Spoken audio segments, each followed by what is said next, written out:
благодарам.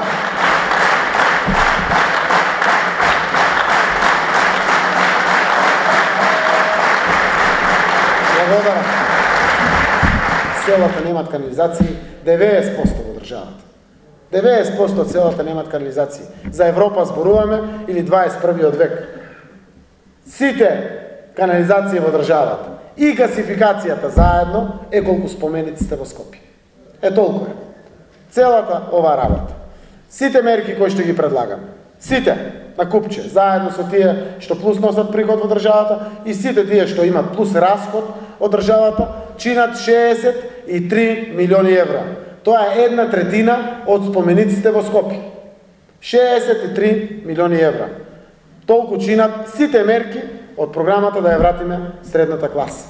Дел од тие мерки се однесуваат на образованието, дел од тие мерки се однесуваат на демократијата, на слободата и слично. Да кажам, една од важните мерки, од сите имаме или деца или внуци во училиште. Екстерното образование ќе го укинеме. И тоа треба да го знаат сите. Од 12 само штета врз образовниот процес. Тестирањата ќе постојат, но со друга цел и со друга организација, како што се применува по целиот модерен и развиен свет. Што значи тоа? Секоја година 10 по успех најдобри средни училишта, кои што ќе го покажат наставниците, наредната година ќе имат 30% поголема плата. Ќе ги стимулираме наставниците да пренесуваат знаење, повеќе да створиме надпревар помеѓу самите школи. Дечињата кои што ќе излезат од тие 10 најдобри средни школи или 20 најдобри основни училишта во државата, на свидетелството ќе имат плюс звездичка да се знае дека излегле од тие генерации на најдобри школи. Секој наставник кој што ќе го подготви детенцето за републички или регионален надпревар и при тоа донесе прво, второ или трето место, ќе значи дека пренесува плюс знаење од наставникот кон ученикот. Ќе добие 3000 денари плюс поголема плата за секое добиено наградно место на своето детенце. Сет на вакви механизми кои што ќе поттикнат квалитетно образование. Денеска ни се случува четврто оделение децата да имат по 6 по 7 часа, и тоа не поразува сите, немат детство, учат баук и на крајот ништо не знаат. Средните школи нема веќе подготвени за работа, учат они по 6, по 7, по 8 часа, имат по некој пат, 90% одат на факултети, нема подготвени веднаш со средна школа, кои што може да се пуштат во производствениот процес, на пазарот на трудот, мора да го воведеме практиканството во средните школи, да имаме враќање и на занаетите, се изгубија занаетите, а тие даваат плата за многу млади луѓе, кои што имале традиција во семејството од занаети, да можеме да направиме образование согласно потребите на нашата земја. Оваа влада отвори факултети на секаде, 95% младите одат на факултети, сите знаеме колку знаат, на крајот после завршување на факултетот, а тоа пазарот на трудот ќе го провери и денеска имаме еве ваков случај. 95 млади луѓе во Струмица имат завршена оделенска настава, наставници по оделенска настава. Секоја година завршуваат нови 15 до 20, а годишно се ослободува 1 или 2 работни места. И што ќе правиме сега со тие млади луѓе? Кај ќе се вработат? Не може да бидат они инженери или менеджери. Ќе чекат 1, 2, 3 години, фаќат патот надвор од државата. Ги уништивме генерациите, зошто? За да покаже Груевски дека невработеноста паѓа и натера младите да одат сите на факултети и сега имаме иста голема невработеност, ама со високо образовани млади луѓе. Тие млади луѓе си имат веќе своји проблеми и комплекси, викат јас сум со диплома, барам работа, државата е должна да ми најде работа, а државата е политичка гарнитура и опште не ја интересира што е еднината на земјата.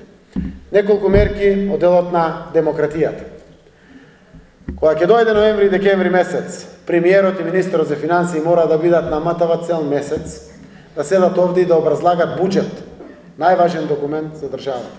Да докажат на граѓаните кои што го полнат тој буџет, каде ќе се трошат нивните пари. Зошто тоа е поприоритетно од било што друго во државата? Да има транспарентност во постапката. Кога се носат законите во парламент, не може да бидат поскратена или итна постапка. Денеска граѓаните не знаат од која страна фрнчи нова казна, или нова обврска, или нов данок. Зошто ти не ги знаат законите што се носат? Мора да има јавни дебати за законите и плюс да не бидат поитни постапки во парламент. да може да се дебатира за нив, да знаат граѓаните од секој закон што предност ќе имат плюс или ако имат обврска, што обврска ќе имат плюс. Мора да има транспарентност во тој дел на постап. 350 мерки во секоја област. Треба да знаете дека конечна цел и ефект им е да ги враќат парите назад кон граѓаните или да остават плюс пари назад кон граѓаните. Што значи тоа? Не постои друг механизам, вака урнисана земја, да може да ја застанеме на носа. Сите го знаеме, не треба да бидете економисти, не може да бидете експерти, да знаете дека ќе не ја биде државата ако народот има пари. Тоа е повеќе од јасно. Токму од тие причини директно интервенираме во базата, во темелот. Преку еден ваков механизам сме убедени дека ќе ги вратиме работите на нормала во нашата земја. Ама сами ние од раководството на СДСМ тоа не може да го постигнеме.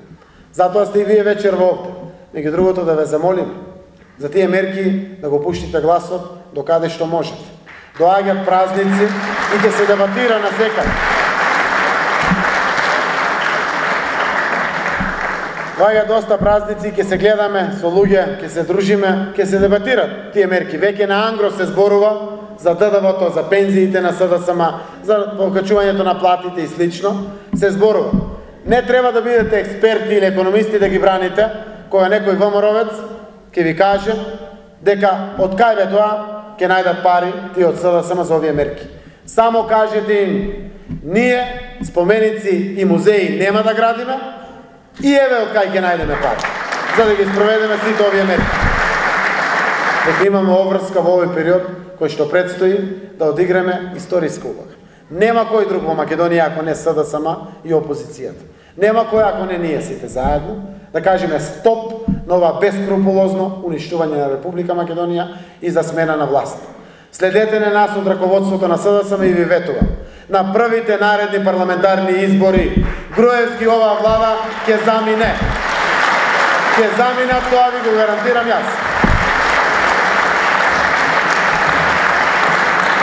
Падна режимот 8 години Бериша во Албанија, падна и 9 години режимот на Милошевиќ во Србија.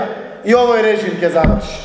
Но ред е граѓаните да имат понуда од СДСМ, да имат мерки и решенија за кои што ќе застанат, а ние политичарите да имаме чесен пристап пред нашите граѓани.